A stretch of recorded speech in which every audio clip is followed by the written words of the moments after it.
బులెటిన్లో big breaking news చూస్తున్న megastar Chiranjeevi కొత్త సినిమా మనశంకర్ వరప్రసాద్ గారు టికెట్ ధరల పెంపునకు తెలంగాణ ప్రభుత్వం అనుమతినిచ్చింది. సంక్రాంతి సందర్భంగా ఈ సినిమా ఈ నెల 12న విడుదల కానున్న విషయం తెలిసిందే.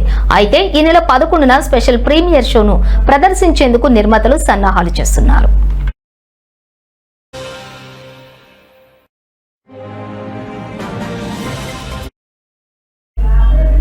ఇక ప్రీమియర్ షోతో పాటుగా వారం రోజుల పాటు రాష్ట్ర వ్యాప్తంగా థియేటర్లలో టికెట్ ధరల పెంపు కోసం ప్రభుత్వానికి విజ్ఞప్తి చేశారు.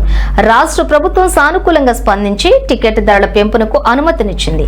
ప్రీమియర్ షో టికెట్ ధర 600, సింగిల్ స్క్రీన్ థియేటర్లో టికెట్ ధర 50 రూపాయలు పెంపు, మల్టీప్లెక్స్లలో 100 రూపాయల మేరకు పెంచుకోవచ్చని సూచించింది. పెంచిన రేట్లను వారం రోజుల పాటు వసూలు చేసుకోవచ్చని తెలిపింది.